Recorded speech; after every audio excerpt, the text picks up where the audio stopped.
Hey, what's good? It's your boy MC. This is part one of a two-part episode because the conversation just went so long with Anasa Troutman. We'll get into who she is, and I think you'll see why the conversation went so long. I hope you enjoy it. Merry Kwanzaa. Happy Festivus. Hope everyone had a wonderful Christmas. Have a great New Year. Here's the show.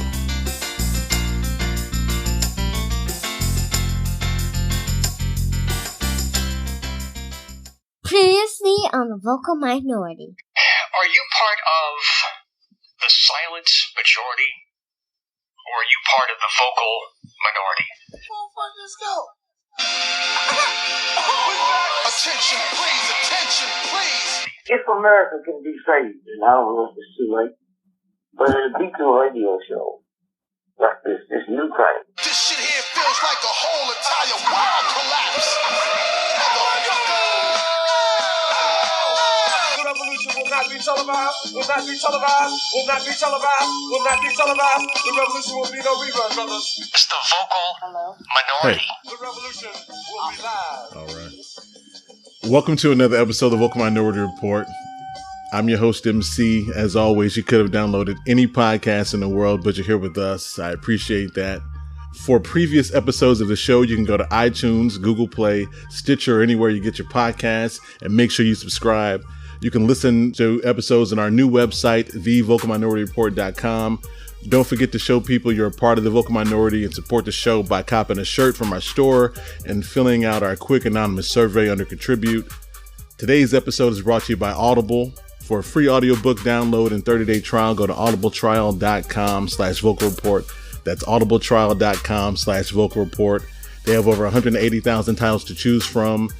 Because of today's show, I just did a search for Black music, and I found a book called Group Harmony, The Black Urban Roots of Rhythm and Blues by Stuart Guzman. Or I also searched for soul music, and I brought Divided Soul, The Life of Marvin Gaye, written by David Ritz, and it's actually narrated by Dion Graham, which everyone knows that voice because he and Gary Williams, I feel like, narrate everything. But he's the one who narrates the first 48 and all kinds of other shows. But anyway, so that might be one to check out. To check out that book and support the show and all the other titles they have to choose from, go to audibletrial.com/vocalreport.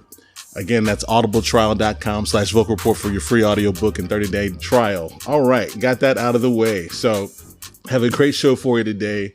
Our guest has been described as a powerhouse in the music industry. She's a writer, producer, influencer, entrepreneur, and political strategist. She's one of the creative forces behind the great India.Arie's rise in career and the CEO of ELoveate. Ladies and gentlemen, please welcome my new bestie, the great Anasa Troutman, to the show. That's right. Tell the truth. We are besties now. Of course. See? Instantly. Yep. All that off-air chemistry we had. Come on, girl. Exactly. Did you feel it too? I know. Okay. I'm glad it's not just me. All right, cool. All right, because a lot of times I tell women how I'm feeling and they don't respond this way. So right. Okay. They don't know if they're missing. Thank you. See, finally. Woo, I need to. All right, I need to talk to you more. But I've been told I'm great for the ego. Well, that's good. Hey, I've been told. Well, anyway, I ain't gonna say what they say about me, but but no. So, but that's good because we want to talk about you, and so it's really great to have you on. Thanks so much. It's really a pleasure. How you doing this evening? I am fantastic. Like for reals, I'm amazing. Okay. All right. That's good. I like to hear that. That's wonderful. I like to say it. Right. Okay. All right. Well, good. I'm living it, saying it. All right, then.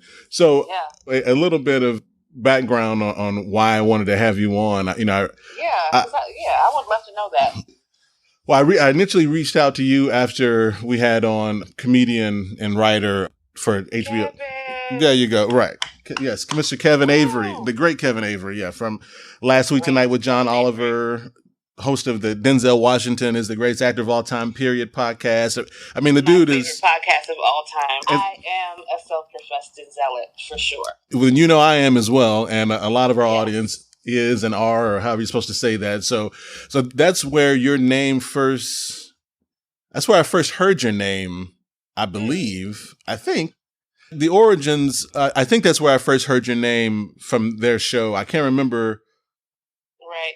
what episode or why or the context fully, but that's where you came on in my brain whenever that was. And then so I was lucky enough to have Kevin as a guest on our show. That's episode 22 for anybody who wants to check that one out. It's over 2 hours of he and I. Well, thank you. He and I just yeah, we talked with music, Matt Damon, slave movies, and a lot of stuff in that show. And so and your name was invoked by me, and it prompted me to want to reach out to you. Thought it made sense to say, hey, I'm talking about you, so maybe you, that's right. Maybe you want to hear this. And I thought it was a pretty good conversation. So I shot it over to you, but I found out who you were. And part of what we like to do on this show is highlight people, really speak to people who are, I won't say behind the scenes necessarily, but, who are out here in the world doing cool and amazing things that we just don't hear about. Like we know India.Arie, or we know, whatever singer and actor, but there's so many other people who make these machines go, for lack of a better term. And I like to, especially, when it's a black person or, a person of color. So, and I like to find out that what you all are doing, because usually it manifests itself in so many different ways. And so when I heard your name and at least a tangential connection with her, I did a little research there initially, and then I was like, oh, okay, no, this is someone I want to really talk to. And so yeah, I reached out to you. So that's where I heard of you, just because of that podcast, I'm a Zealot, and it just spun from there. And then I'm known to bug people as I can get a hold of them, and you were gracious. I don't know if that's a great setup or not for why I wanted to have you on, or how I found you. But amazing, because as a Denzealot, the fact that you heard my name on that podcast and that made you want to talk to me, that's very exciting. Okay, well, very exciting. Yes, I'm into it. Let's do it. All right, cool, good. All right, well then we can go ahead and get into who you are. You are interesting. I know your point of view and perspective are great, and that's certainly why I wanted to have you on. And rumors on the street is that you may have some hot opinions on a certain recently elected orange sexist and pseudo reluctant leader of the white nationalist party. Plus, you can tell us what happened to the boys. So that's right. So that's right. I sure can. Because that's one of the things you told me, that hey, I could tell you what happened to him. So. Oh, and I want to get into all of that, but I told you the other day you were ducking me a little bit, and then I see you all up at the Soul Train Awards, and I'm like, come on, Anasa, you're not that. Come on now, you can't be not responding to me, but you all at the awards show, and I'm like, you can't be that incognito. So let's do this. Let's talk about so busted. Right. Busted. Okay. I'm like, come on, I mean, she. For the record, I was not ducking you. I just was very busy, and I wasn't reading every email, so I didn't realize that you emailed me. But we're here now. It's all good. It's cool. I just want you to know that I know. I hear we good, but I just clearly I'm not someone I can hide from. No, I'm watching you, girl. But so let's start with. I'm really interested in talking about ELoveate, of course, and your other initiatives like Electricity, but I want to start with your weekend at the award show and kind of, if you, maybe not a recap, but I've never been to an award show, and I haven't even watched the Soul Train Awards yet, full disclosure. So I don't know, you can just kind of give a rundown of your experience and time there, and then we'll get into ELoveate and everything else. So award shows are, they can be really fun and they can be not super fun. It's really about what the show is, I mean, when you go the first couple times, it's like just being able to see behind the scenes and see how things work, and the camera blocking, and what happens in between commercials. Like, that's fun when you get to see it the first time. But after a few times, it's only fun if the show is jamming. Because other than that, it's just another gig. It's just another performance, another concert, and you do all the things that you do. And go through all the mechanics that you go through when you're, supporting an artist who has to do a public performance.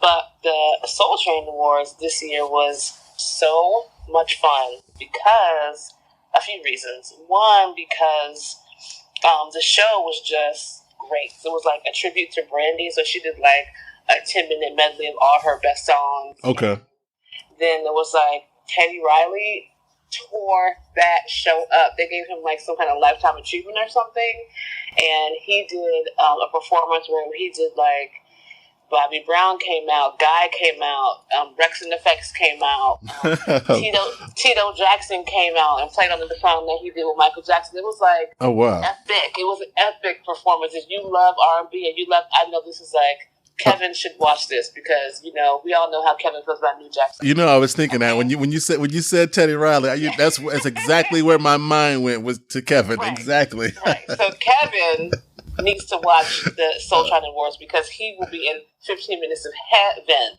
Okay. Utter heaven. Okay. So this show was good because it was like, it's very difficult to find spaces where it's just like unabashed expression of R&B in a really healthy, beautiful way that makes you feel good and just makes you want to dance and not make you have any icky feelings. And that's exactly what it was.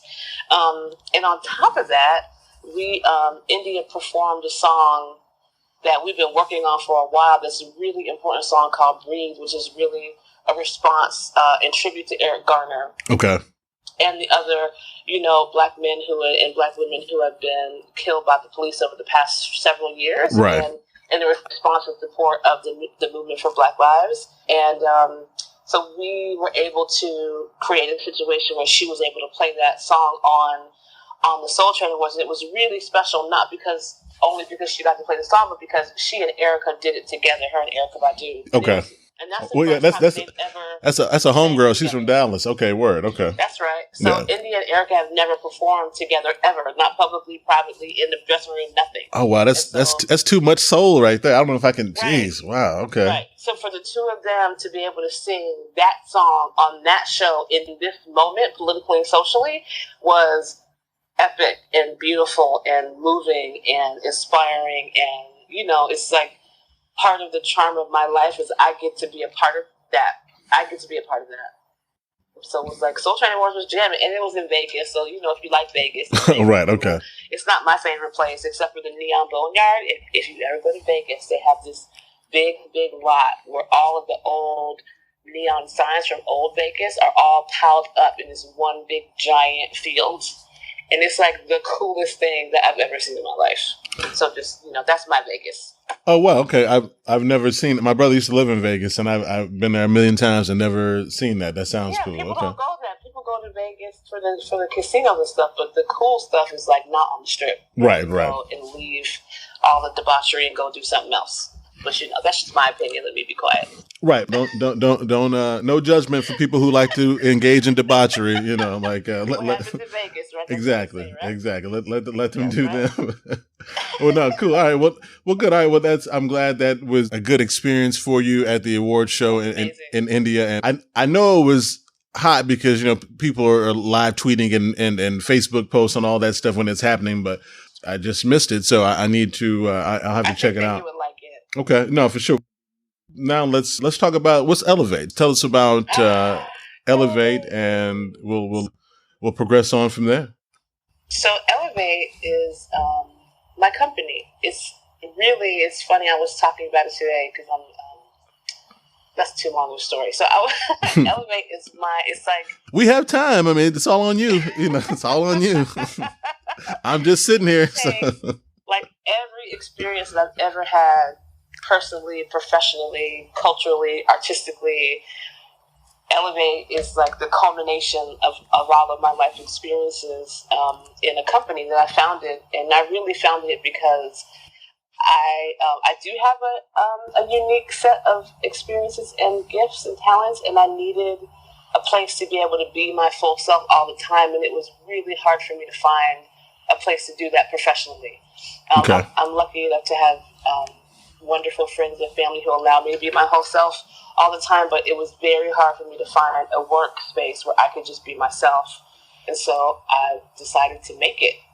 Okay. And that's what ELoveate is. So, ELoveate is really, it's a social enterprise, it's a media company, and what we do really is build and execute creative vision that makes love in the world. Because, that's my thing is love. If you have been on any of my social media, you know that I'm all about love. It's like my core value, my guiding light, my shining star in my life. So I built a company that uses art and culture to be able to... Did you just quote Luther when you were describing your I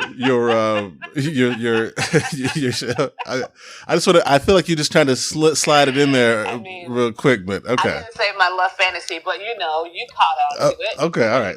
I just want you to know I'm picking up what you're putting down. What's funny? What's funny is that is a testament to how deep in my bones music is, because I did that inadvertently. I didn't even realize I did that, but oh wow, okay. I was doing something yesterday and I listened to Luther Vandross all day long, and today I said that. So that's just who I am. Like, that is who I am. All right, okay. Oh, and I feel like we should. Okay, I guess you're about to get to the spelling. You're mentioning love, so you're probably you're probably setting it up. So I'll let you get back to it. Okay, back to your story. So funny. I wasn't gonna say that because it's so normal to me now. But yes, ELoveate is spelled ELoveate. So it's not the traditional spelling of elevate, but it's elevate with love in the center, because love is at the center of everything that I do. Okay, well, good. Well, I'm glad I did interrupt you then. All right, so I'm yes. glad you did too. Yeah. So, I just spend my time, I spend half of my time probably with India and Soulbird and being her, sort of her chief creative officer, if I can, use that language, which is like not a real thing, but something that I made up. Okay. I really do like with India. I support her creatively. I support her strategically, and I, am her creative partner in the Soulbird space, which Soulbird is her brand. And then I also have ELoveate. So ELoveate is like the place for me to be able to express myself, for me to be able to take all my ideas that I've been holding all this time and pull them through the veil into reality. So we have, you know what I should tell you? So I had it's a really long story, I'm not going to tell, but I had a fellowship at one point at a place called the Movement Strategy Center in Oakland. And I had the absolute privilege of being able to spend like 2.5 or 3 years just thinking and writing and talking to people and going to meetings about the intersection of art and culture and politics. And so I really was able to spend all my time like having had a label, having been a songwriter, having done organizing, having done electoral work, to be able to really synthesize all those experiences and figure out what they meant and how I could use them to advance my vision for the planet. And so I have this model that I built that really is about taking media and entertainment and art and taking organizing and education and social issues and bringing them together to create work that really leverages the creativity to be able to bring about social consciousness. And so that's really what ELoveate is. ELoveate is the place where I put everything that I've learned and everything that I believe in and everything that I vision for the planet and vision for my work as an artist and as a producer. And it's like the most fun I've ever had, honestly. I love it so much. I love ELoveate. It's like my favorite thing on earth. Beautiful. Besides my niece and nephew. Okay, all right. Obviously. Well, you got to throw that in there, right? They're your brother or sister, whomever may be listening or may listen. So you have to make that disclosure. I hear you. But okay, but no, but that sounds amazing. So I'm glad you shared it that way. It's clearly I can tell that it's your passion. Yeah. So I know you'll be traveling this week. Is that part of what are you doing this week as far as? Will you be doing something regarding that? I think you'll be on set somewhere. What do you have going on the remainder of this week? So the network Centric is yes, right. Is a BET property. It's like they've rebranded it as like the network for Black women, and they have a series called Being, and they're doing an episode with India. So we've been working for the past few weeks to create the production and to create the storyline and to be able to set everything up. And we're actually going to go shoot this week. So I think I leave tomorrow, and I will be there Friday, Saturday, Sunday, Monday, shooting all those different things. And I always, because I'll be in Atlanta, and I lived in Atlanta for 20 years almost. So I have a lot of friends there, I have family there, and I also have folks who I want to talk to about some of the new projects that I want to work on. So I'm actually super excited about this week. Okay. No, that's cool. All right. That's very cool. Well, I guess that's cool. I say cool. It sounds cool to me, but is it work? How cool is your work in that regard? Like ELoveate, I understand, but doing this and traveling with India in that regard and producing and setting things up, is there a level of coolness to that still, or was there, or is it? Yes, Okay. of course. I get to wake up every day and do exactly what I want to do. Okay. All right. And I get to do it in the service of love and the service of humanity and the service of what I believe in. And nobody, like, some people say, like, I will never do anything I don't believe in, but people don't ever ask me to do things I don't believe in. Like, I don't work with anybody who takes me outside of my being. No, like, nobody. I can't remember the last time somebody asked me to do something and I was like, I'm sorry, I can't do that. I Okay. can't remember the last time that happened. And that is the coolest thing ever. And it's fun too. It is fun. I have a good time because I get to think and be creative and work with people and lead people, and like, it's wonderful. My life is wonderful. Cool. I just wanted to make sure. It sounds wonderful, but I don't want to take it for granted though. Okay. I'm actually having more fun now than I have ever before, to be honest, because I'm so different. My work is the same, but I'm very different than I used to be, and I continue to grow. And the more I grow and the more free I get, the more fun I have. And that's like not just at work, but everywhere in life, with my friends and family and work and everything. I'm just having a good time in life right now, like a really good time.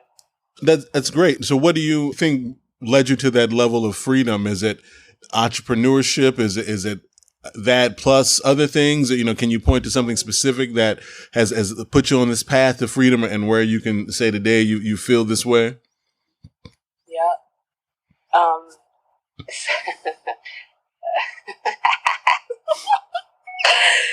If anybody has ever seen India's performance, so she had an album out in 2013 called Songversation. We did a tour and we did this thing where we would match quotes to her music, and we had a big screen and everything. That's not important. There was one quote that we used that said, "And then the day came that it was more painful to remain in the ball than it was to blossom." That I totally butchered that, but the point is, I used to be very shy, very unsure of myself, very like low self-esteem, always questioning myself, always censoring myself, like always hiding, and it hurt too much. It started to hurt too much. It got to the point where it hurt more to be silent than it would be to just figure out how to be courageous and grow and get past it.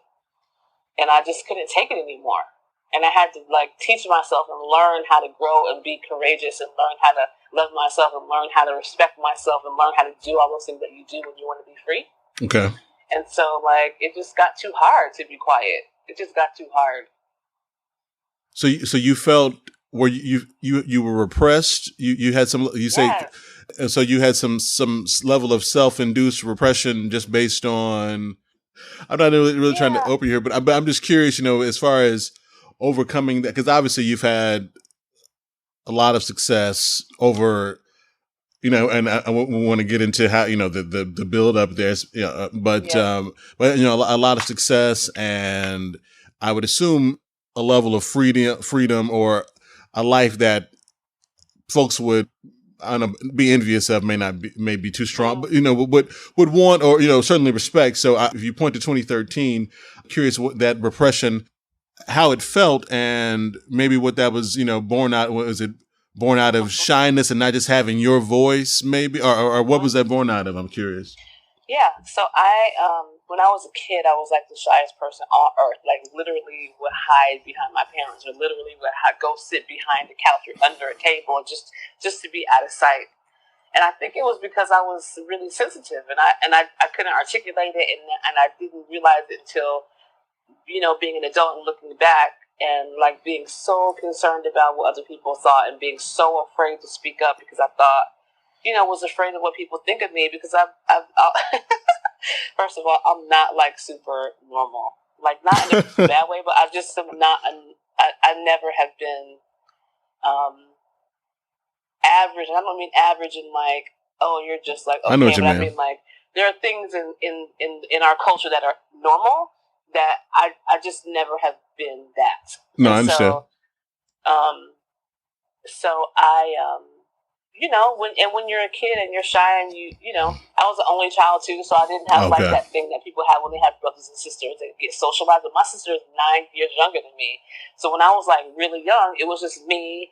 And my parents were like, my dad was in medical school and my mother was in law school. They started school when I was 5 years old. So my social circle were my parents' friends, and I would have to go to school with them and go to class with them and like sit on the floor and write in the tablet and hang out. So I was like very quiet, very introspective child. I read all the time. Like, I wasn't very social. I wasn't super verbose. I wasn't like, I wasn't a person who understood how to be in community as a child, like most kids do. Okay.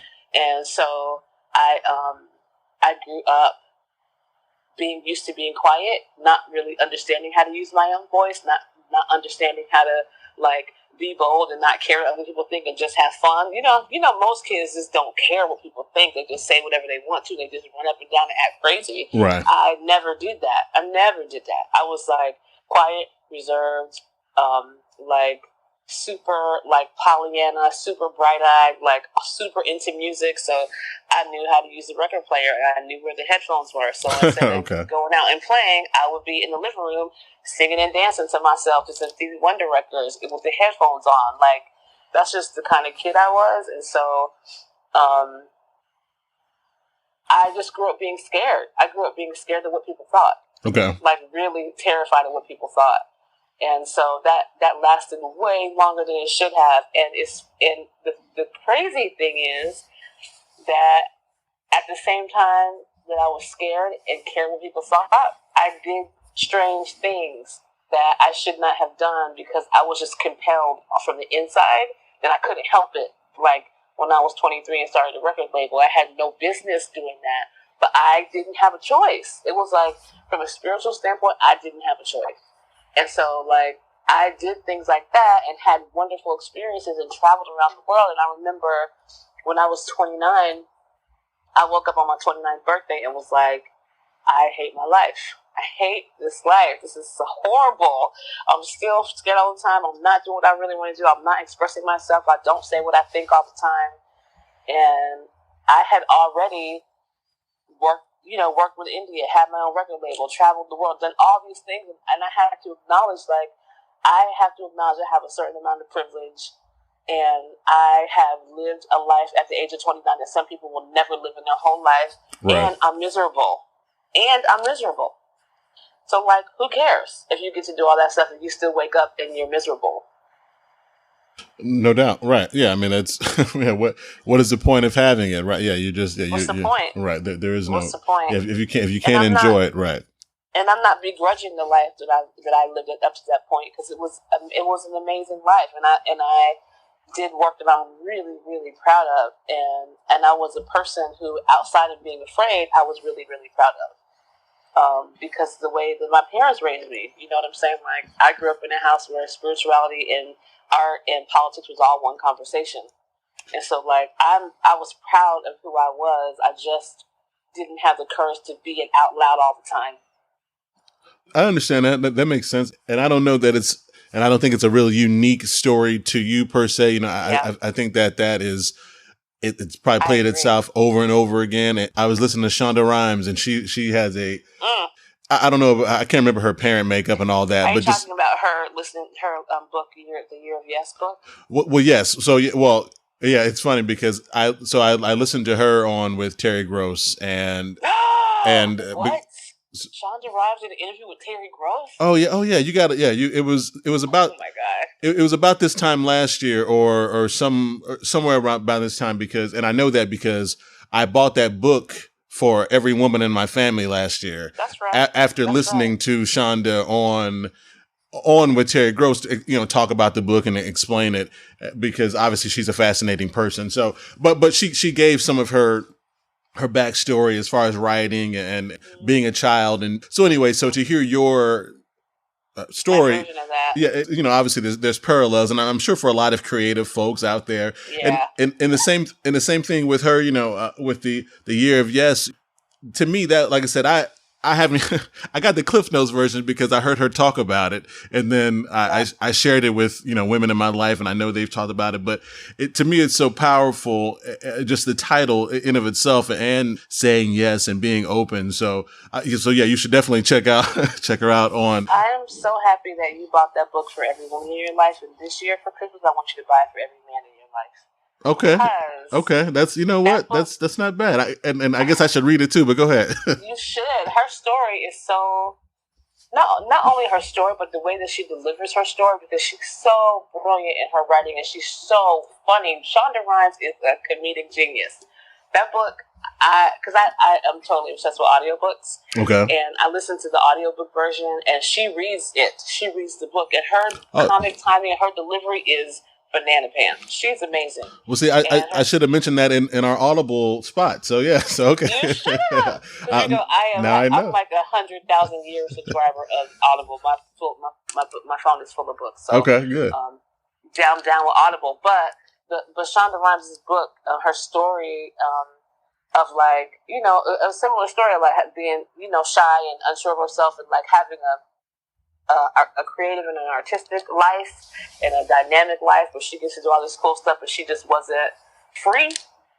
Like that's a human story. That's not a male or a female or a transgender. Or no, I feel the same way. A story that's ascribed to a gender. That's like a human story that everybody can relate to, and it's accessible because of who she is, because of what she means for us in the world culturally, and because she's so funny. So I think that you would really love her book, and I think that all the men in your life would really love it too. Okay, It's totally not a book that only women can relate to. It's totally not. And I think that men need to have more access to stories that help them get free, because I think that women, we have a lot of practice dealing with our emotions, and we have a lot of support culturally in the world of being emotional and being able to work through our stuff, and men don't have a lot of that. And any opportunity that a man can have to access a story that can help him unlock his emotions, I'm all for it. So everybody go get Shonda Rhimes' Year of Yes. No doubt. And go to audibletrial.com/vocal report and get it that way, get it for free. So yeah. But my bad. I had to do it. You had to. You totally had to. But it's and then this is another shameless plug, and I'll stop. But our most recent episode, I put it out yesterday. Actually, it's called "Thank You for Sharing Healing, Hope, Purpose" with Dr. Kristen Guillory. So that's and I say that because she turns the tables on me, and I open up about a breakup, and we talk about feelings, and we talk about feelings. The importance of being heard, and one of my a brother just tweeted me not too long ago and said he never thought about how important it was to be heard and have your feel. So just along the, so I'm plugging that episode because I think it's good because it is me who didn't expect to be all up in my feelings, but to be open. And then we have a professional who was explaining, the importance of that and everything else. So anyway, so people should check that one out too. But so proud of you. I'm so proud of you for doing that and doing it out in public like that. Seriously. I'm seriously, that's amazing. I'm gonna go listen to that. I want to hear all your business. Well, it's because I didn't even and you can hear on the show it wasn't planned, but it happened organically but as talking to you, I mean, I want you to go deeper. I want you to talk about you and what. So in that moment, it was for whatever reason I felt okay to open up, and maybe because I probably wanted to too. And like we talk, men don't have that idea to be free with their feelings and their emotions. And so anything that encourages that, because it all started with me admitting that I'd gone to therapy, and then it all branched. Yes. It branched off from there, and then we just, and then I was somehow on the couch again, and we went. The couch feels so good. Right. It just feels so good. And but all of that goes to the point of the feeling of freedom, because I've been saying that for years and not knowing what it felt like or looked like, so that's the beauty of having this show where I'm like, okay, I get to do my thing now, and I get to, I did have a relationship end, but that has freed me and other things, so things are happening. So I can appreciate what you're saying and the parallels, like we say, that my life and everyone's out there. So anyway, so I'm glad that we went there, even on this, because I definitely wanted to talk about your background and how you took a break from pursuing your, what was it, a pediatric orthopedic surgeon dreams. Did you know that? Hey, I do my research, boo. Yeah. Wow, I don't even know how you knew that. Yeah, I was like, one of my favorite things to do when I was a kid, besides listening to music, was to watch surgeries on public access television. Okay. And I know that it's crazy, right?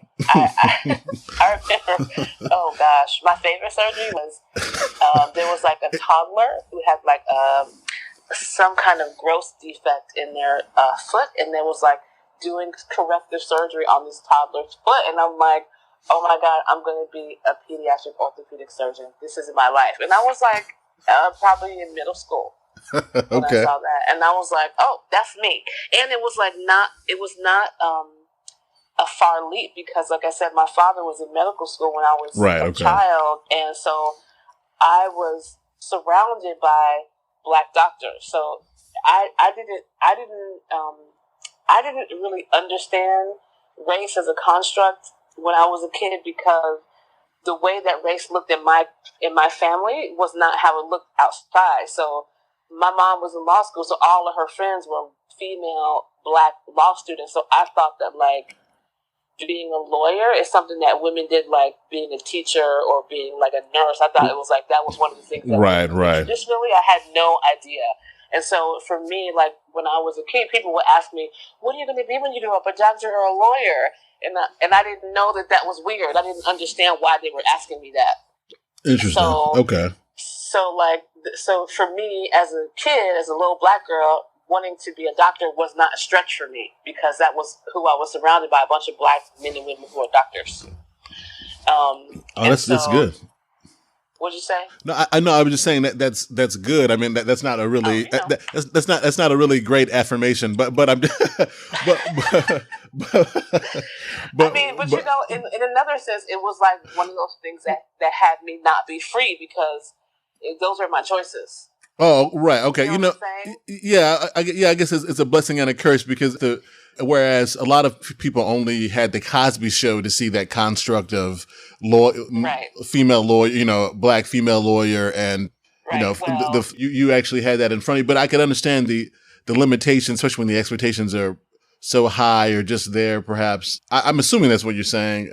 If you're, that's just a side note. I mean, the day after the Cosby Show premiered on TV, the next day I went to school and everybody was calling me Vanessa. So there's that. And that's just I know how we do, and that seems that seems natural. Of course. Okay. Right. Yeah. Of course. And I'm not complaining, and I'm not saying that was like a big thing in my life, but I only have it. Like, I'm not like going to be one of those people like, oh, woe is me, all I could do is be a lawyer or a doctor. Oh my God, I'm not saying that. Right. But I'm saying, like, in my conversation about freedom, because that's really like, if I sit and I think about what I really want in life, the answer is always freedom. And that's what I've been I've been saying that for years. Pushing for my whole life. You know what I'm saying? Me too. I do. Yeah. I mean, really, like I've been saying that for years, that, I just want to be free. I just want to be free. I just want to be free. Yes. Like, I want to be like, live in my own space and be comfortable here, thrive here, not, because you're unconventional, and that's okay, but you want to be able to thrive in that and not be worried about how those differences look to others or whatever. It's like, no, this is, I like this, and I do this, and boom, I found my space. So I'm like, I feel that. So I think that is, I mean, I think that is the human condition, is that search for freedom. Right. Particularly now, because we have access to so much, and we see so much, and it's like, you really can, if you are paying attention, you really can see all of the options, including the fact that you can create a new option. Right, exactly. If you're really paying attention. And if you are in a space where you don't feel like you have the agency to create a new option or to adopt someone else's option that they model for you, if you don't feel like you have the agency to do that, that is like worst kind of oppression that anybody ever could experience. Amen. The human quest for freedom is like as natural as waking and sleeping, and like you just can't help it. You cannot not want to be free. You can't. Right. But if you're in a position where you've never experienced freedom or you've never seen it before, then that's a whole nother conversation. But the appearance of freedom is so easily accessible to us now that like I feel like the human yearning for freedom is like, wow, it's like unprecedented in its height right now. But, you know, that's always been my thing. Like, I just want to be free. And that's why being shy was so painful for me. Because it's okay to be shy if that's your personality. You just are a quiet person. But I am not a quiet, shy person. Right. It's not my nature. And so feeling like I'm being forced to be quiet, you know, even though it was self-imposed and, imposed on me by my fear, my trepidation, it's just like it's the worst thing. It's the worst thing. It's the worst thing ever. It's the worst thing. That thing sucks so bad. Well, it does. I believe Robert Kennedy said that repression breeds resentment, and I feel like that. I'm sure he was speaking. He wasn't speaking about emotion. Well, he was. It's clear what he was talking about: race and holding people down. But I feel like that those words are just very powerful. He may have been quoting somebody else. I don't know. But I know he said it, and that's just really stuck with me. Quoting? I'm sorry. I'm gonna tell you. You know who he was quoting? Who was he quoting? He was quoting Yoda. Oh, okay. Because Yoda says fear is the path to the dark side. Fear leads to anger. Anger leads to hate. Hate leads to suffering. And that is the truest thing I ever heard. Because I've never seen Star Wars. Don't say it. Don't say it. Oh my God. But I will. If you listen to that Kevin episode, I said on that one, you probably don't remember. But I've never seen it. I know most of the cultural references. I get it, but I've never seen the movie. You just brought me back to my rage because I remember when you were talking to Kevin and you said you'd never seen Star Wars. And how dare you? How dare you go through your whole life and never see Star Wars? I have to get off the phone with you now. I can't. No, come on. We're connecting. We are vibing. We want to be free. Come on, sister. Come on. I was open and honest, How could you say you want to be free if you never saw Star Wars? I just don't understand your logic. I don't even... It just missed me. It just missed me. It's a cultural phenom. I'm a little younger than when it. I was going to say, how old are you? 30. I'm 34. So when it came out, I wasn't around. But post that, obviously, there's no excuse for me not to have seen it. And most people in my generation or age range are fans, black and white. Where everybody likes it, but I don't know. It didn't hit me. I don't know what it is. And now I'm afraid if I go back and watch it now, I'll be like, man, get the heck out of here. I'm not watching it. Really? Yeah. I don't think so. In 2016 eyes? Okay. So wait, first of all, do you like science fiction? Are you like a science fiction person? No, and that's part of it. I like certain levels of fantasy, if you will, or suspending reality, but not necessarily with lasers and weird creatures and stuff like that. So, but I mean, and space. If you like, some of the fantasy stuff, I think that you would like Star Wars, and then let me tell you why.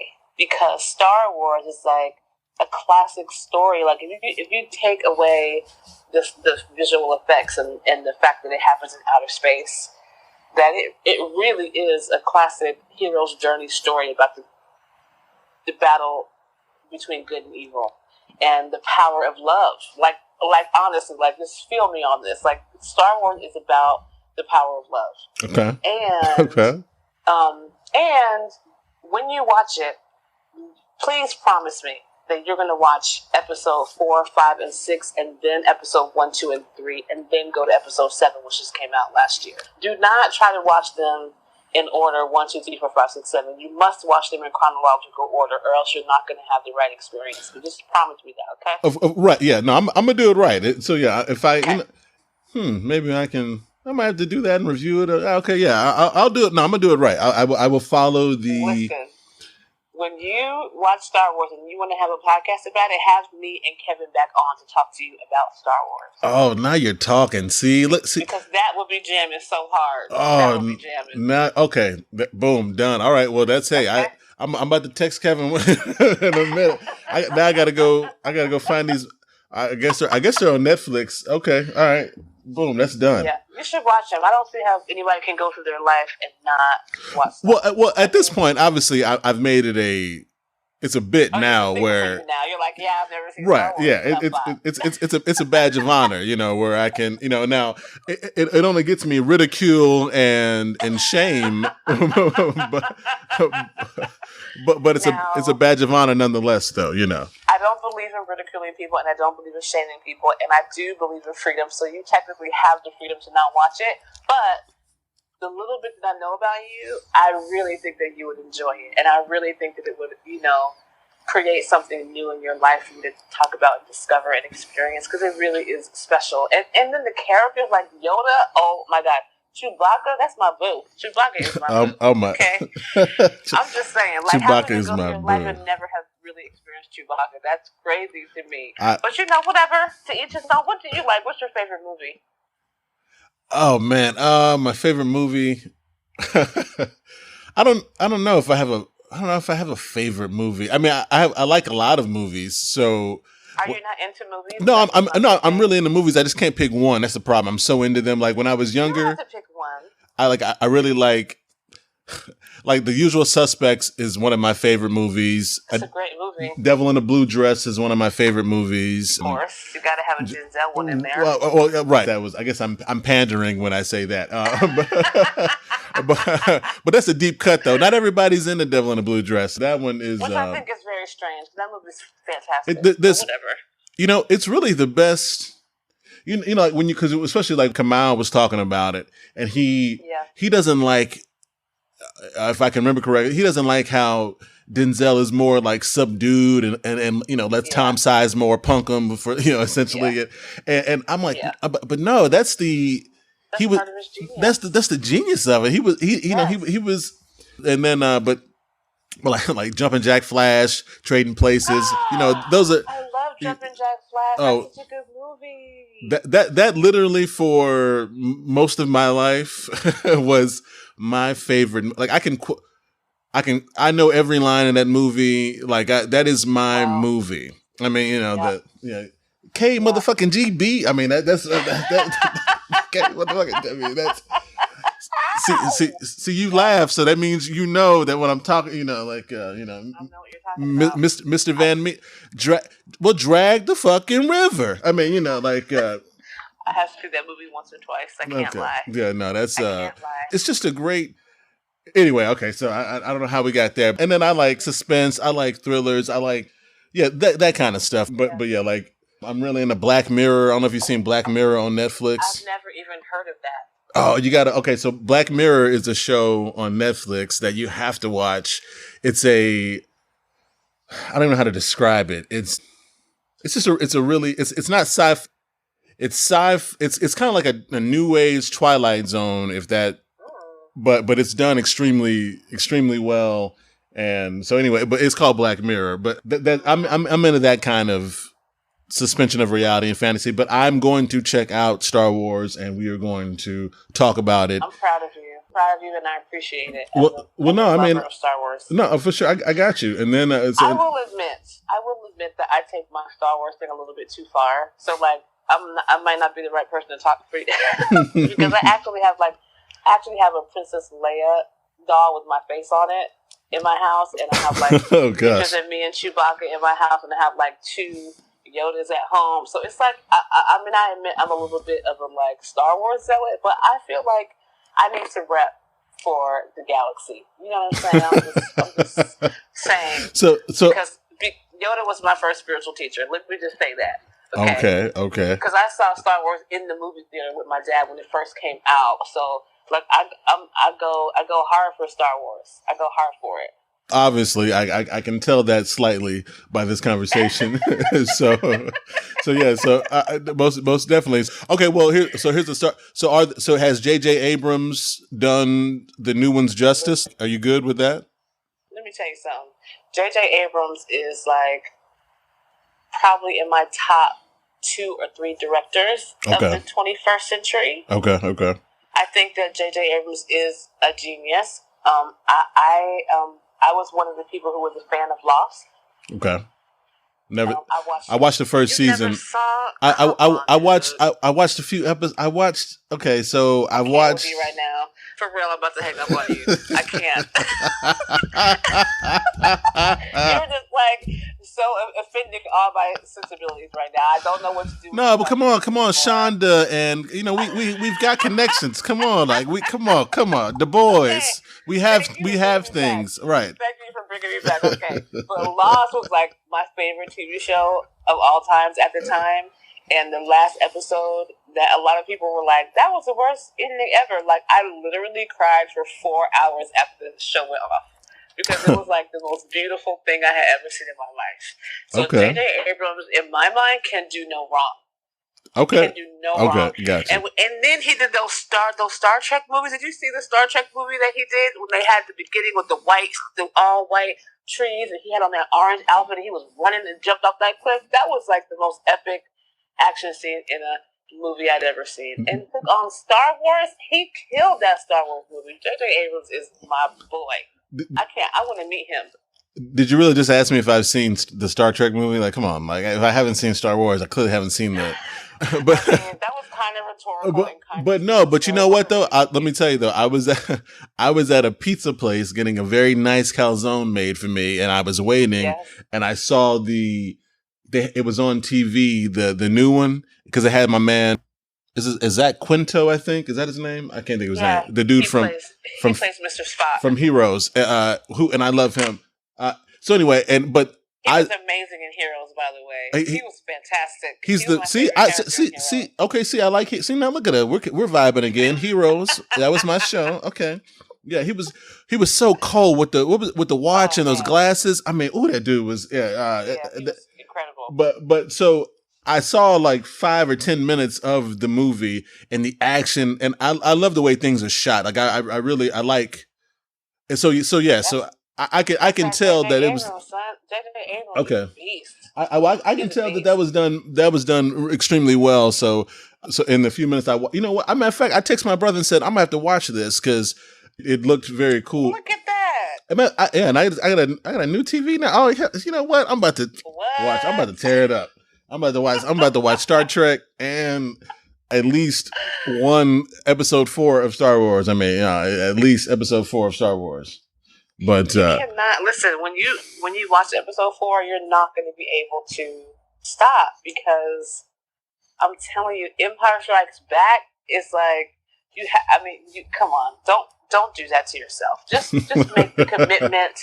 Just make the commitment to at least watch the first 3. If you don't watch anything else in your whole life else Star Wars, and I'm cool. But if you watch episode 4, 5, and 6, and that's a complete experience, and you will be a better person for it. Just trust me. Okay, well, if you're telling me that will enrich my journey to freedom, then I'm for it. Okay, and I'm gonna go ahead and ask for your forgiveness for the Ewoks. It wasn't the best move to make, but they're cute and cuddly, and we forgive the Ewoks. But I think that your life will be enriched, if only because you get to meet Ben Kenobi and Yoda. Like you get to, come on. I'm about to give away the story. No spoilers. We're going to talk. I'm going to watch it, and then I'm going to hit you up. I'm going to hit Kevin up today, and actually, I got to go through Kevin's people. Kevin's big time. But whatever. I'll text Kevin right now. We'll text. And tell him. You better text that boy MC back. No, I'm just kidding. But anyway, okay. So no, I got you. We will reconnoiter for a Star Wars episode, and I will have watched at that point. You realize that you're talking about no spoilers for a movie that came out in 1977. You do realize that you just said that, right? I do realize that, and okay. but Just respect me, okay? Just respect me, all right? Just you don't have to understand or agree. Just acknowledge my feelings and offer some respect, all right? That's your feelings have value. They do. Your feelings are real. Thank you. And I respect your Thank feelings. Thank you. I do. I mean, I do. I honor you. I honor your humanity and your choices. Oh my even God! If I don't agree. Someone finally, whew, man. Jeez, I know you're out there. Oh my goodness. So, I know in this new Trump world, you think you can say whatever you want and just kind of, just say, you can judge everybody and just say whatever you want to, but listen, if that's how you feel. You know what I'm saying? You feeling froggy, jump. Right. There's no more filters anymore. We just do what you. I almost said something real. Anyway, I almost got a little too comfortable there. Let me move on. I was gonna in the spirit of. I wish I knew you were gonna say, but I kind of don't want to know. Yeah, so. No, you don't know. Yeah, we're not that cool. We're cool, but we ain't that cool yet. I need you. Okay. If you once you listen to listen to me pouring out my heart, then you be like, okay, then you can take anything I say. So okay, got it. But so speaking of Orange, let's talk about him because he's. I know you've had a couple of things to say about him or not, well, about all of this stuff, and I mentioned earlier in the intro, the new pseudo reluctant leader or fake reluctant leader of the white nationalist party, and so. Shoot, there's so much to even, I don't know where to start. Well, I have some questions for you. I don't know if you want to give a positioning statement first and then we can get into kind of everything because, here's a couple things. We have reached, an hour now. So are you good to keep rolling? And then, great. I thought it was like 15 minutes. Okay, well, right. I feel like, we are on that level. See, good. See, I got you all, I got you caught up in the web and you don't even, you got me open. Right. Time is out the window, so right. I think me and Kevin it was funny. Me and Kevin, this is just a side note. I think we talked for like 2.5 hours, really. I don't expect this to go that long. Don't want it to, honestly, because that's just too damn long to edit. But he was sitting in his, I guess he was in his place in New York and he had the fan off and because and he was talking about and he was talking about how hot he got because we were just rolling so he didn't want to stop but he was burning up in there so anyway, do you want to give a positioning statement and then we can just get into some offshoots off of that? How do you want to handle your new president?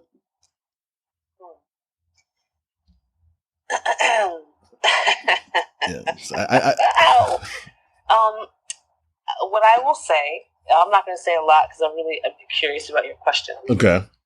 But what I will say is that, oh God, there's so many things to say. Ugh. You know what? I believe in love, and I believe in leaders that lead with love. That's what I'm going to say. Okay. Let's go from there. Okay. All right. So you believe in love and leaders that believe in love. Okay. I got that lead. I'm sorry. What it means my bad. With love. Yeah. Okay. Because I think that part of the issue with, oh gosh, this is, just ask some questions. Okay. All right. Cool. Okay. Cool. All right. Then we'll get into questions. So I'm hearing a lot of folks comment, and not just media folks, but people comment on how Trump was, is, and will remain way more moderate than he portrayed during the campaign, and that a lot of that was theater and will be toned down during his presidency. So my first, and to me, I say BS to that.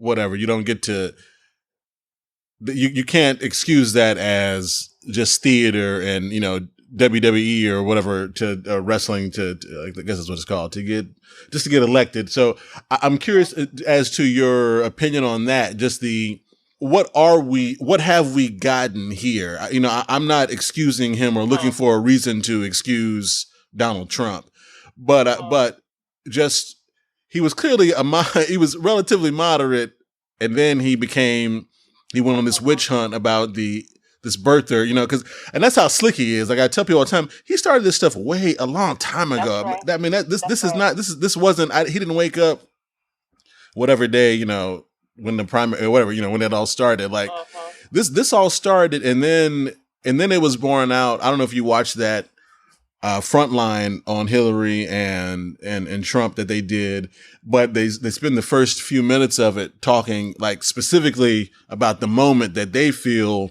that he decided he wanted to be president, and it was at the White House Correspondents' Dinner. Well, it doesn't matter the year, and it was shortly, it was around the same time that he was on the birth of stuff, and Obama. I don't know if you've seen the clip, but Obama was just roasting him. It was, he, how those White House correspondent dinners are, but, and he was just, and they show Trump and then they have all these pundits, and they have Omarosa, they have everybody talking about his reaction and all that. So I just say all that to say that he was on a mission to take that office because, to get that Negro out of there and take advantage of, his apprentice viewers and his cachet, because he'd been on Saturday Night Live. He it was well calculated. I feel like it was all very well calculated. I know it's not really a question. It's just me giving my opinion on him. So you're allowed, it's your show. Well, thank you. So with all that set up there, just let's start there with just his level of moderation. And do you think it is real, the things he's saying now, and then just people's reaction? Oh boy. Obviously, many of the things that he said during his campaign in terms of his platform, I don't mean the histrionics and all the dramatics and all the right. All that. I mean the concrete things that he said. I will do this. I will do that. I will undo this. I will undo that. A lot of that just was never a possibility. It just there's no way. That thing you just said is so ludicrous. It's not going to happen. Right. It's not going to happen. So it's and many of us knew that. And even the people on the pundits would be saying I don't that is not even a thing. Dude, what are you talking about? So I don't have when he goes on TV and he's Obamacare's not so bad, or when that kind of stuff, it just makes me kind of roll my eyes, but I'm not oh my God, I can't believe that I don't have that reaction to him when it comes to that kind of stuff, because it was clear to me that it was theater. It was clear that it was egoic grandstanding. It was clear that it was pandering. It was clear that he was working on riling up the emotions of the people who were following him. And I never took any of that seriously, because, like I said, so much of it is not possible or practical. So I don't have that conversation. That's not my conversation. Okay, so I do wonder what the folks who that did connect with, and the folks who did jump up and scream and who did get excited about those things. I find myself wondering these days how they are and what they're thinking and what they think of their leader now, and not just in public but in private when nobody's watching. Because if I spent the last 18 months going as hard for somebody as they went for him, and then all the things that he promised me, he kind of unraveled one by one. All the concrete things he promised in one 60 minutes interview the next night. I would be pissed. I would be pissed, and I actually would be out on the street about it. But I don't know if they're ashamed or embarrassed or trust him so much that they're making excuses, or they trust him to he's just saying that now because he needs to be able to do that, but when he gets in he's going to do this. I don't know what they're thinking, and I really want to know what they're thinking. That's my curiosity about that subject, not about of course he went back on that stuff. Of course he went back. He was never going to do that stuff in the first place. He was never going to do that in the first place. Right, which is so odd that all these people were so galvanized by these false promises that they should be used to politicians. I don't think it's odd, though. I don't think it's odd. I don't find the fact that Donald Trump was elected odd at all. Well, I don't either, and from the simple point of and this is just real simple, that people like change. And I don't mean to bastardize President Obama's first campaign slogan, but at the end of the day, that's the world we live in, where it doesn't matter what it is.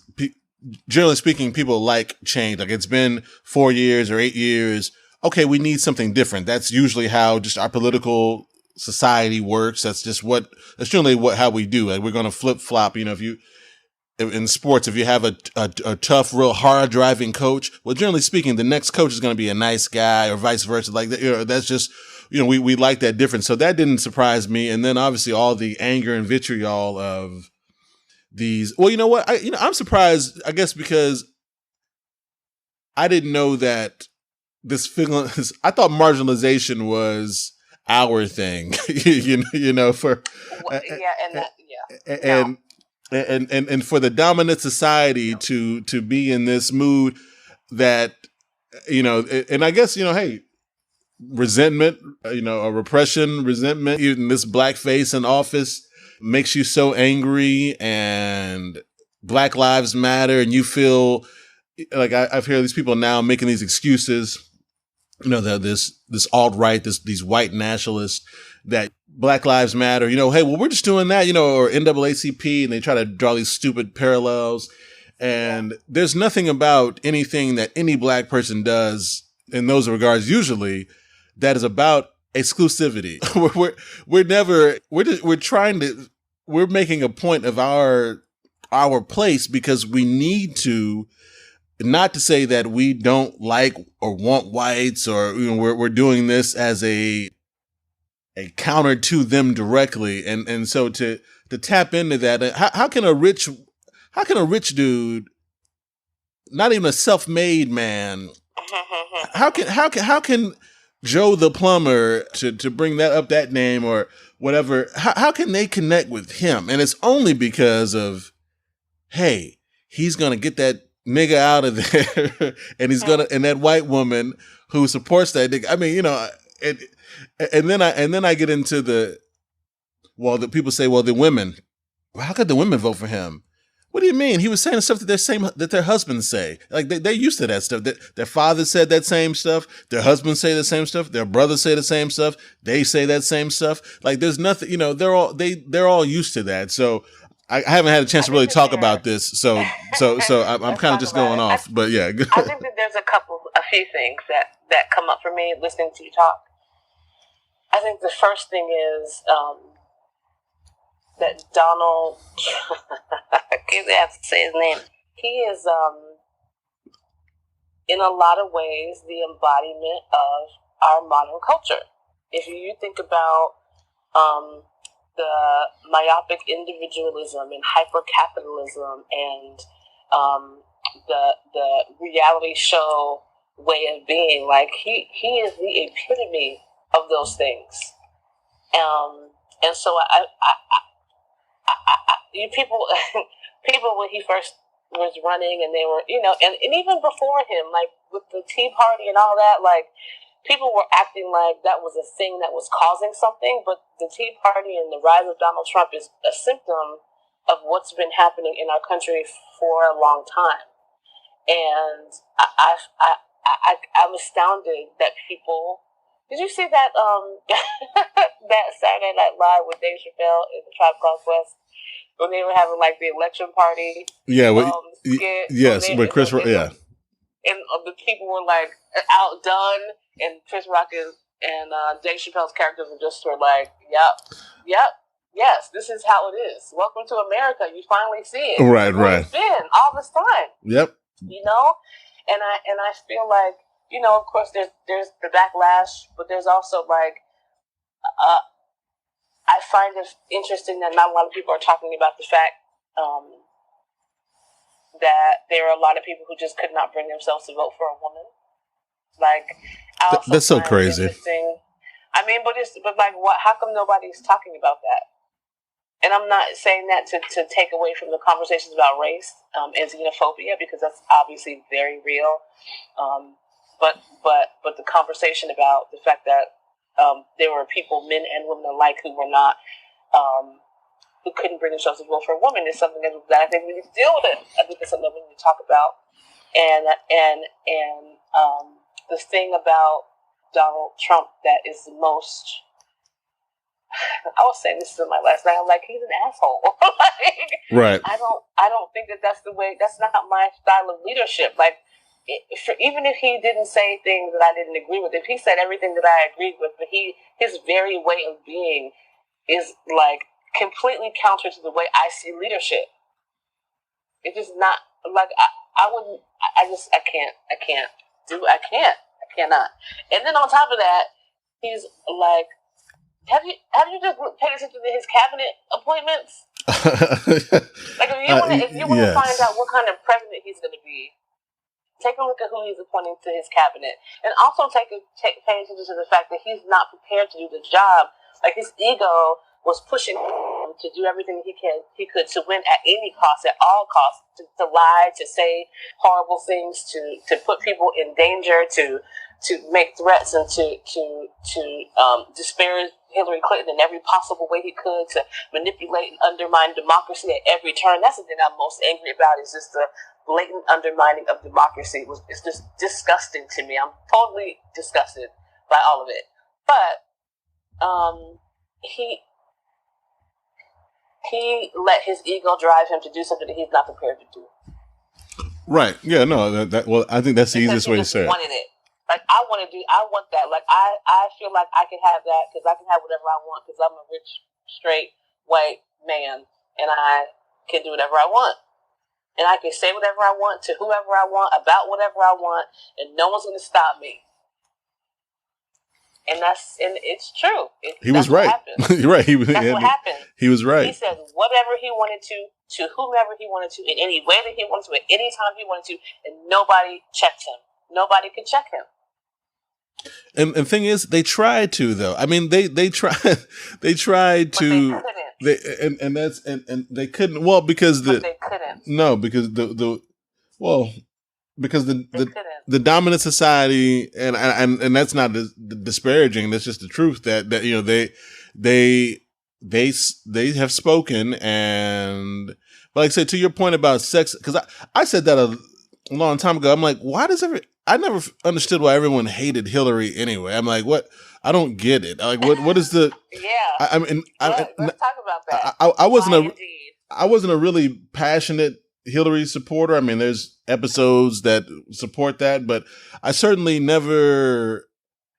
I didn't like Hillary because I still was resentful of her talking mess about Obama back in 2008, or the lead up to, I mean, honestly, that's where my, and I did think initially, and this is years ago, that the whole moving to New York and getting that Senate seat years ago, I'm like, wait a minute. But I was way past that. It is what it is, because she stepped up and is clearly qualified and whatever. So I just could never figure out all of the Hillary hate and outside of sexism, because why wouldn't you want someone, considering all the alternatives, before the field was just Trump when he was the nominee.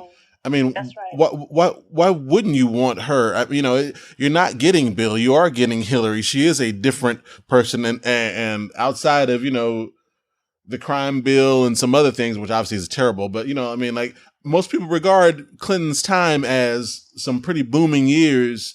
The Clinton years is some great years for the. So anyway, so that's just, I never understood the whole Hillary thing. I thought that she was extremely. I think that there's a list of things that we could put forth that would make Hillary not a good candidate. But I think that there's things that your average American is not paying attention to. Correct. You know what I'm saying? Right. So like, I'm not going to sit here and be like, Hillary's amazing. She's the best. She could have been the best. No, I'm not saying that, but I'm saying like, your average person doesn't know the list like we might know the list. Right. That's because they don't pay attention to politics like that. You know what I'm saying? And despite all of the things that Bill Clinton did to damage people, poor people and black people, and like, despite all that, he's still considered, well loved and looked at with favor in our communities. And so she absolutely should have been a shoo-in. Right. Like, whether I would have supported her or not is not the issue, but just if you look at politics and you look at the way that things happen she was no worse than any other politician. She did nothing that was any more gross or any more, like, she just was a politician.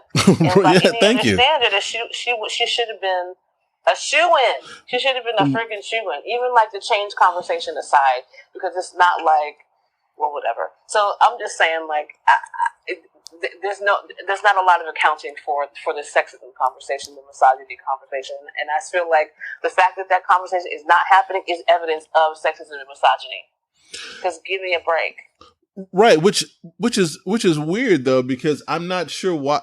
I feel like, why I wonder why media.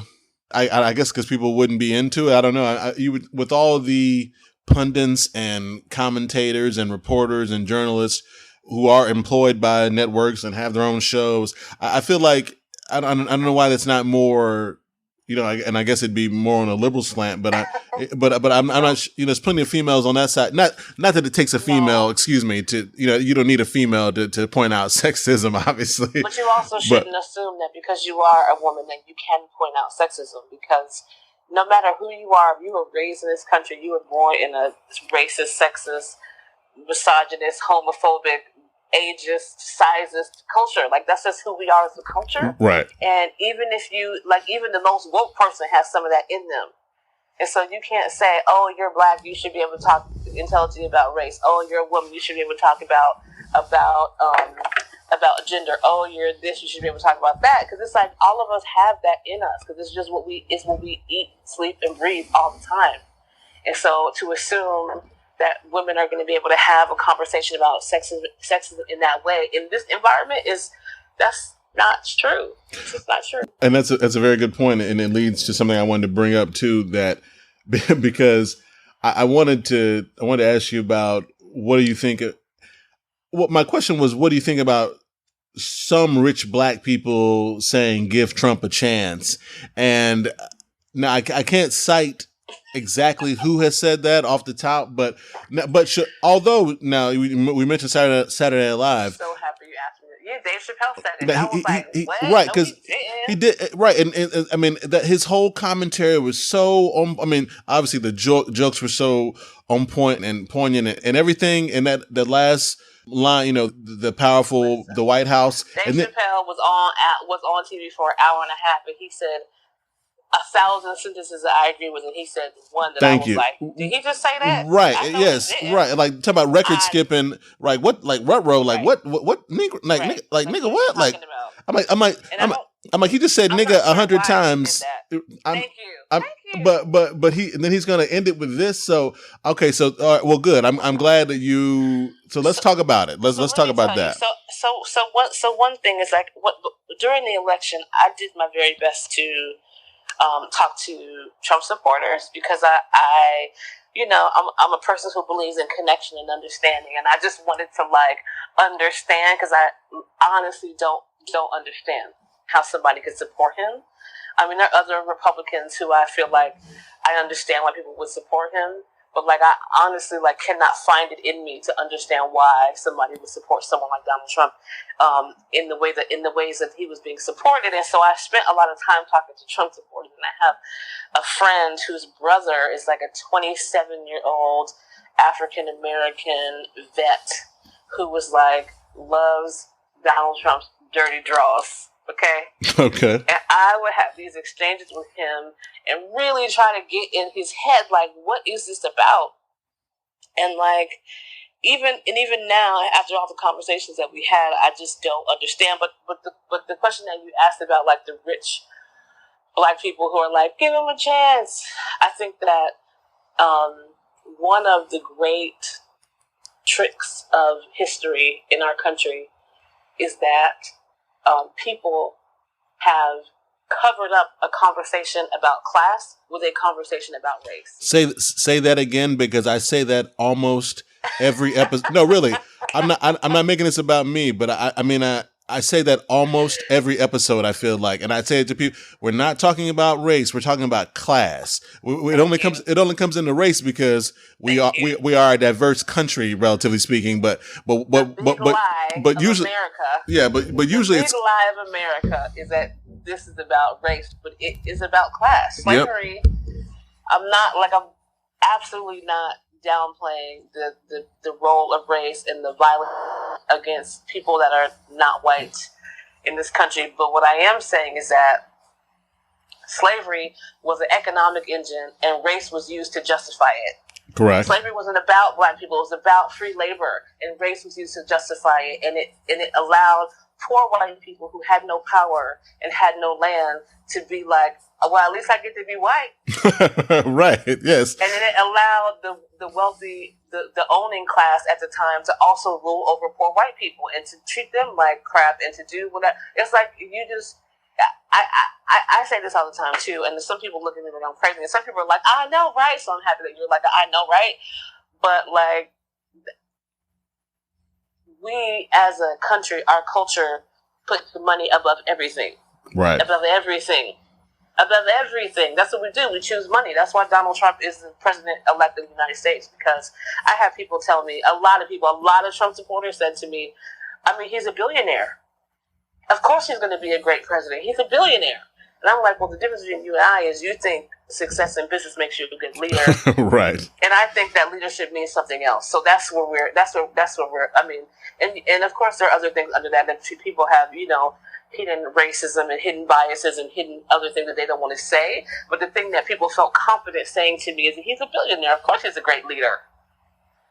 But like, if you can't, I'm not a person who believes that money is the most important thing, or is the guiding light of the. No. I'm just not that person. No, the two are mutually exclusive, and there should be so many examples for people to be able to see that. So yeah, that's Scrooge McDuck. Come on, like jerk. Right? No doubt.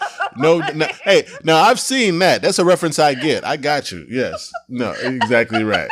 But honestly, but yeah, I think that if you. The other thing is that I think that there was absolutely a time when identity politics was valid and viable and a reasonable way to go. But I think that time is past. I don't think that we should assume that just because someone has the same genetic background as us, that means that we're going to agree with them socially and politically. Right. Because I think that,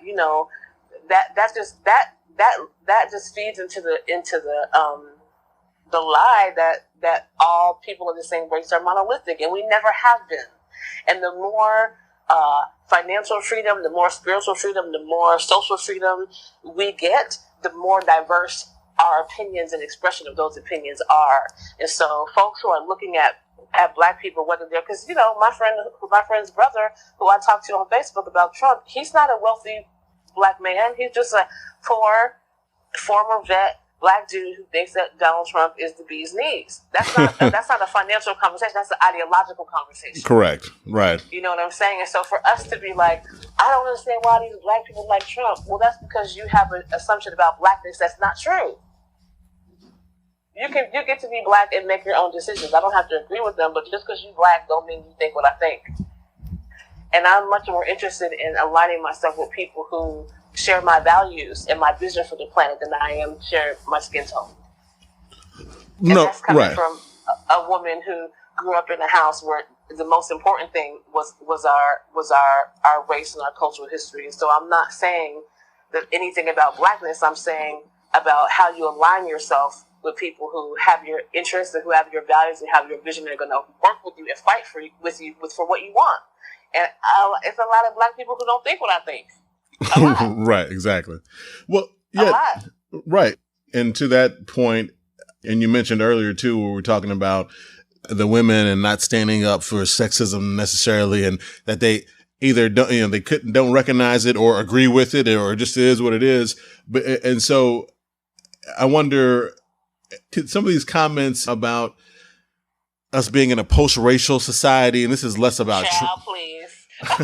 So, well, you know where I'm going with that. So when we're talking about people not recognizing where they are and not being a monolith, and just because they are black, they don't speak for me, us, whatever, And so obviously there's two that are on top of mind, with Cam Newton and Wheezy, and actually, I actually Lil Wayne's, I give Well, I watched it and then I heard him explain it, and he said that she pissed him off and he just didn't care about answering the questions anymore.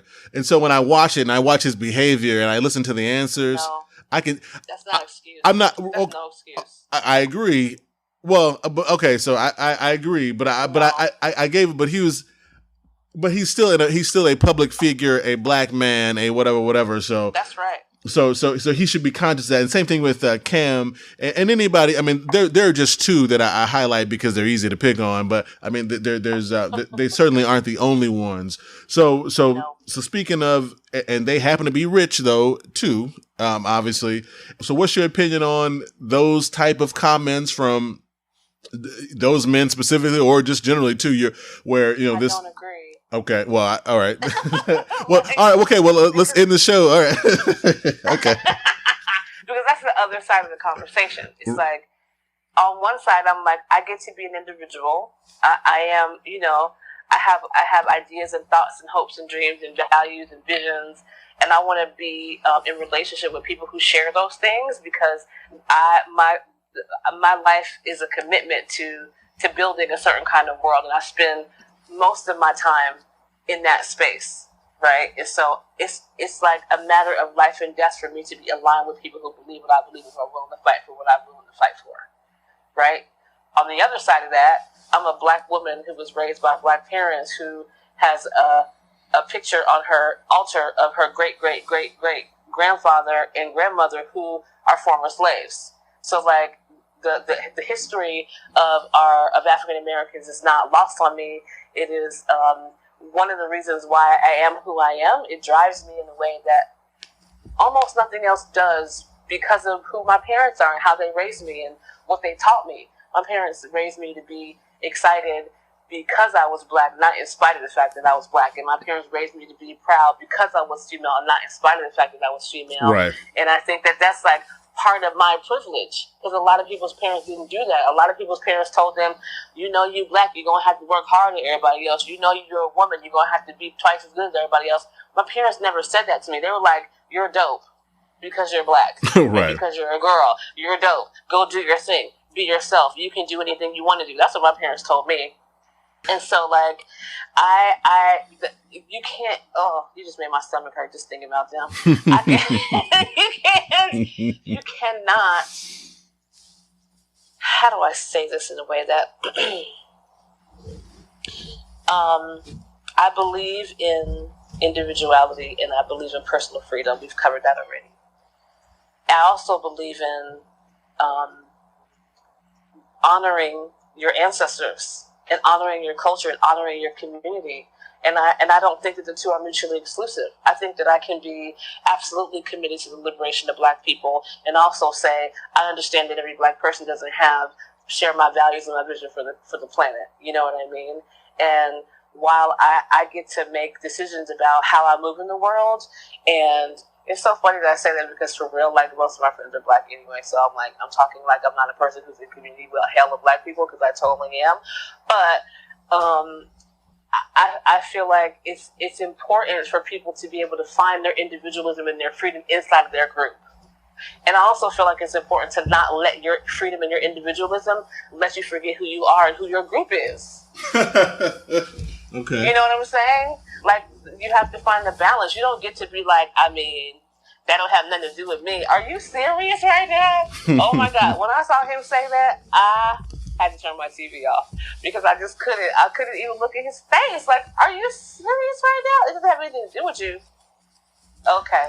Right, right. You know what? And that's it, because I'm like, it has everything to do. You're the one that they see all the time. They don't see me all the time. They see you, Negro. Like that's what pisses me apart. That's what pisses me off about these dudes. But here's the thing, though. And I've said this before, and it's like, it's impossible not to be angry with them, and it's unfair to be angry with them, because if you think about if you take 100 people, like you just walk out on the street and grab 100 people and take them into a room, and you have engaged them in conversations about social issues and politics and other things, most of those people are not going to be well versed in those conversations, and most of those people are going to say crazy stuff. And we keep expecting, if we put 100 celebrities in a room, that all 100 of them are going to have intelligent, brilliant, strategic, liberating things to say about politics and social issues. That's crazy for us to do that. Just like in every other room, there's going to be a few people who are super informed, super committed, super down for what you're down for, and they're going to have a plan and 5 points of action for liberation of all people. And everybody else is going to be talking about what happened on the last Mona Scott show. So why are we have this expectation that Lil Wayne is going to be able to have something poignant to say about race and police brutality on TV, when his doppelganger in whatever neighborhood he lives in doesn't have the same thing to say? That's crazy. That's crazy. Especially because of his wealth and his fame and his access, he's actually further away from that conversation. And maybe 30 years, I don't know how old he is, but maybe 20 or 30 years ago, he was in that space where he would have to think about that stuff. But Lil Wayne doesn't have to think about police brutality and getting shot by the po-pos. He doesn't have to think about that. No, I think he and I are the same age, and I think he's like 34. I think that's what he's not a little kid. He's a grown man. So yeah, but right, he doesn't have to. But I'm like, dude, but age has nothing to do with it. No, and I'm like, it's a conversation about consciousness and access. No, and I'm like, I'm like, dude, you've been to jail anyway. So that's enough about. No, I'm not. I'm saying if anybody should be conscious of this world, it should be him. But again, to your point though, I don't agree. No, I'm talking out of both sides of my mouth. I have attitude right now because you talked about Lil Wayne and he made me mad, so I have the attitude right now. But I know what you're saying. Right? Yeah. No. And I'm certainly not. Yeah. So no, I feel you, because I mean it's been a while since I watched it, and I was trying to offer him just a little bit of reprieve based on his attitude. But then part of me is like, well, why do these journalists ask these men or these people these questions too? I mean, she's a journalist, so she's going to do what she's going to do. But I'm like, what do you think my man's going to say? You think he's going to give you some nuanced answer on? Because that's just celebrity culture. Her job is to give people what they want so that people will watch her show. And what people want is they want to hear from people that they've exalted because of their celebrity and their wealth and their social status, because that's our culture. We value wealth, we value fame, we value things that make people look like they have wealth and value, because that's what we think is important. If we as a culture value something else, then someone else will be on the TV answering those questions. Or at the local neighborhood centers where we would all have our attention, because we know that the elder in the community has all the answers. But instead, because we value money and fame, we're looking at Lil Wayne on the TV trying to answer questions about Black Lives Matter. That's what I'm saying.